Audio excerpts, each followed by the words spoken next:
Hey there! All right, you guys, I'm doing something a little different this week. It is the week before Thanksgiving, and there's a lot to be thinking about with regards to food, meals, all the things Thanksgiving. So I decided to survey a few friends, and I compiled my 5 best tips based on conversations with them for a successful Thanksgiving day. So no food cooking before your eyes, but some hopefully helpful tips for you. So I'm going to try to be as brief as possible, but there's a lot I could say. So feel free to take some notes or just watch this again. Number 1 tip, timing. This is the number 1 thing when I was talking with friends about what they struggle with regards to Thanksgiving. Getting everything ready at the same time, having it all hot. It's a lot to juggle when you have people and noise and food and all the things that come with it. So most people, turkey comes out of the oven.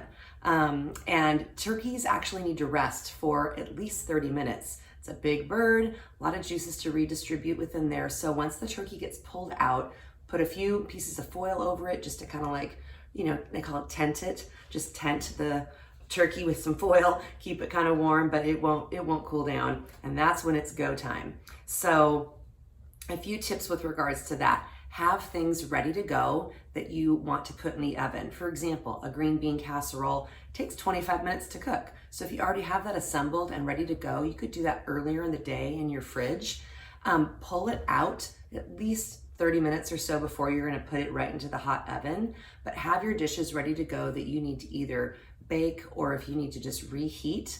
That's a good thing to do with regards to the timing. Just be thinking ahead about that. Making pies and desserts the day before. For a lot of people, this is a tradition that they do, but if you haven't thought about that, a day before is a great plan. So that's one thing you do not have to do. Things like whipped cream. If you're gonna have whipped cream for your pies, you can make that in the morning. And with powdered sugar, I've talked about this before in other videos, powdered sugar has cornstarch, which is a stabilizer. So your whipped cream's not gonna deflate.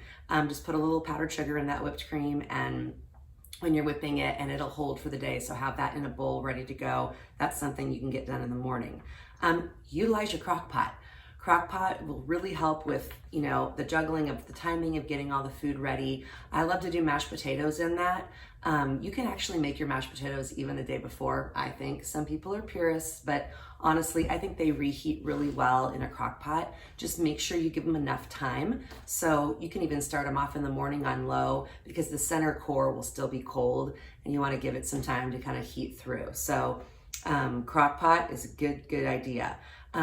Consider an easy, something easy to add into your menu, like my marinated asparagus. So I don't have enough subscribers to have the cool link at the bottom, so tell your friends, someday I'll get there. But you gotta have a certain amount of people. But anyways, I will, in the description section, link a clickable link exactly to that video.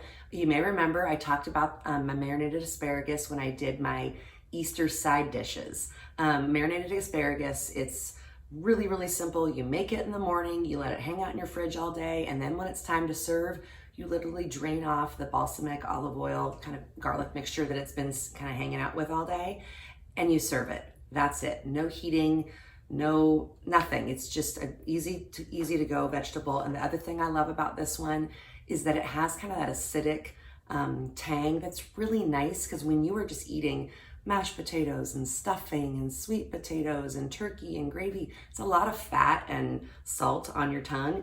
And so I love to go in for a bite of my asparagus, and it just kind of cleanses the palate, wakes everything up, and then the next bite of whatever you have actually tastes better. It's a true fact. So about what's happening with your palate. So check that marinated asparagus out. Tip number 2. 1 oven problems. A lot of my friends have said, I only have 1 oven. How do you juggle it all? Well, what I talked about earlier with the timing of the turkey, and you've got about 30 minutes or so with that, that's number 1. Usually when you, at least for a single oven person, a lot of times you've got to take out one of your oven racks. Most ovens come with 2 racks. So have that rack sitting nearby. Don't stuff it away, but have that nearby so once the turkey comes out, you can stick that second oven in, giving yourself 2 shelves. That's number 1. And then I have a little demo thing over here. So a lot of times you've got things in baking dishes or casserole dishes like here. If you can hopefully see these, I've got my 9 by 13 and then a smaller one. A little pro tip I learned at my sister-in-law's where we go for Thanksgiving. For those of you that have a cookie rack, has to be oven proof. Like mine's just a plain metal one. It doesn't have like plastic on it. But you take this and you set it on top of your dishes like so, if you don't have something that's mounded up. And something light that's not too heavy or needs too much heating, like rolls that are wrapped in tin foil. I just used a couple of rolls. This is a demo. You set those on top, you've created almost a third shelf for yourself. So that might be something that's helpful if you have a lot of things you're juggling. Yeah, that cookie sheet, I really like that. And oftentimes things, some things will say like bake at 350 or bake at 325 or bake at 375. I think within that range, it's okay to adjust either how long you leave it in, and just pick a neutral, like 350 is probably a decent temp that you can have your oven at, and things can either cook a little less or cook a little longer. This is not baking, like you're not baking a cake. That would be really important. But for reheating and warming things, that's a good thing to think about. So don't stress too much about the oven temperature. All right, tip number 3, drinks. A lot of times I forget, oh yeah, my kids love sparkling cider, and I will have like thought about all the food and I've made my lists and gotten all the things, but I don't think about the drinks. So don't forget about Uncle Bob, who may love Coca-Cola, or Aunt Pat, who loves the Pinot Grigio. Wink, wink, Aunt Pat, my sister-in-law. In other words, think through who's coming, what sort of drinks they love. You don't need to customize for everyone, but a nice assortment of like sparkling waters, maybe some mixers if people love a cocktail, those types of things, sweet tea, whatever you have. For me as a kid, our go-to was always this kind of mocktail, kids cocktail we called it, with cran raspberry juice and 7-Up. We did half and half, and it was like the kids got to have their version of cocktail. We loved it. It was super good, but often the cran raspberry was going and getting fetched by my dad on Thanksgiving Day because my mom would forget it. It's just drinks are sometimes something we overlook. Speaking of cranberries, last year I featured a really super cute garnish idea at the last minute. I called it Cranberry Rosemary Sprig. It's kind of a mouthful to say, but it's such a simple, really cute idea. I'm gonna also have that link in my description section under the video. If you wanna find that video easily, you can click on it there. It'll be well marked.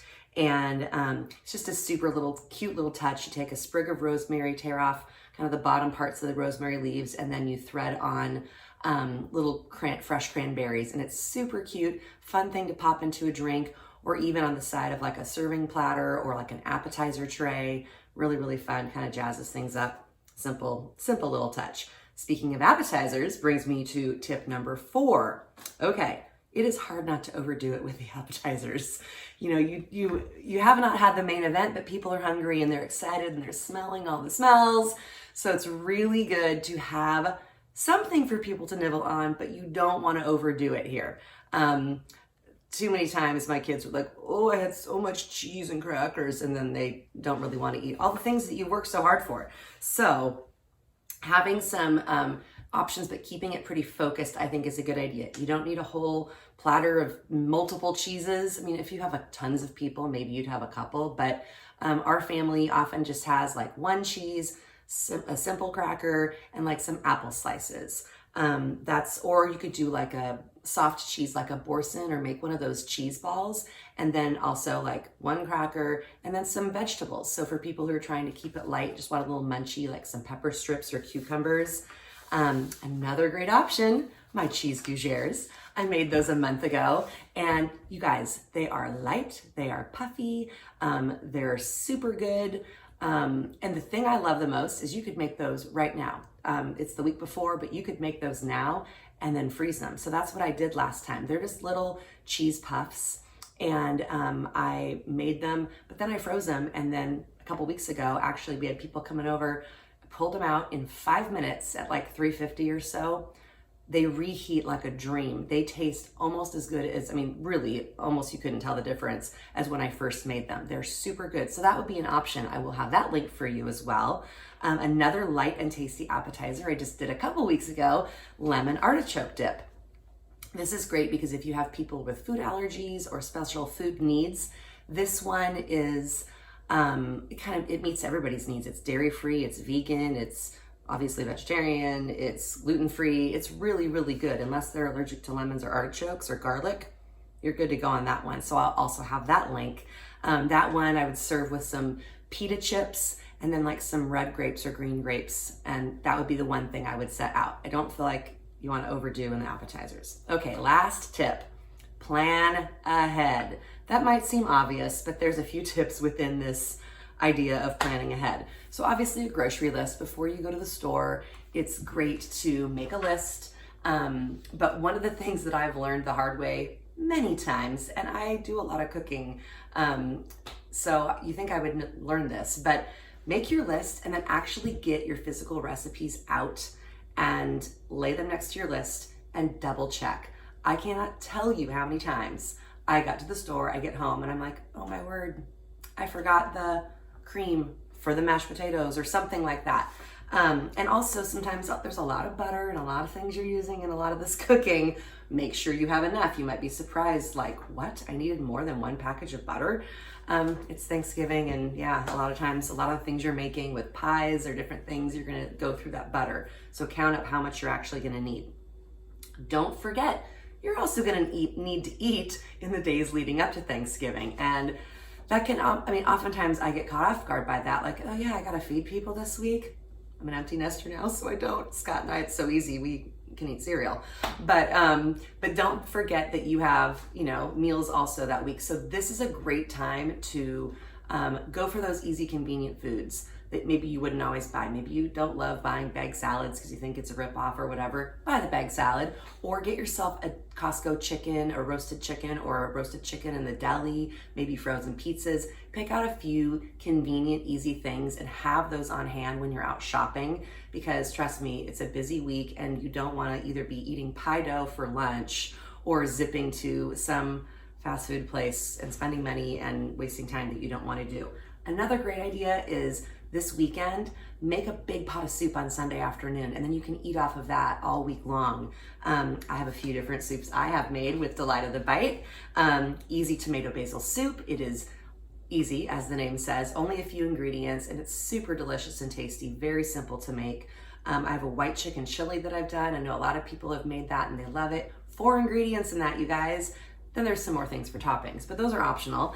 It's really delicious, and that's another easy one. Or I have an easy taco soup. So those 3 I will also link in the descriptions underneath for a quick find. If any of those appeal to you, you can look those up and have those to make.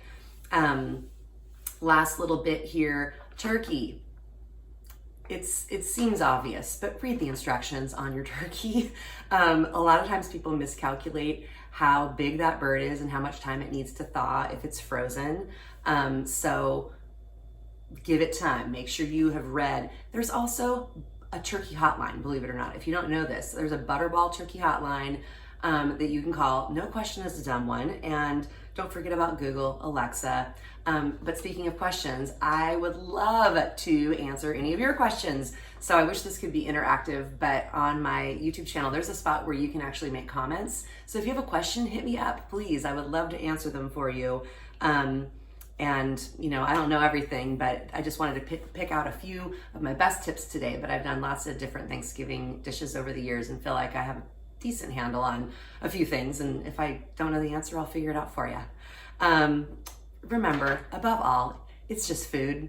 And really this day is about people and enjoying your friends and your family. And there's a lot to be thankful for. So enjoy your day. Thank you so much for watching. I'm thankful for you. I'm thankful for all the subscribers that tune in faithfully every week. And my friend Marcia, my friend Sandy that share my videos every week. I'm so grateful for you guys. And hopefully I'm helping people out. That is my heart and my joy, is to help people feel empowered around cooking and have fun with it. So Delight of the Bite, subscribe, share, tell your friends. Someday I'll get to 1,000 subscribers and then I can have video links in my little video. So thank you so much. Happy Thanksgiving.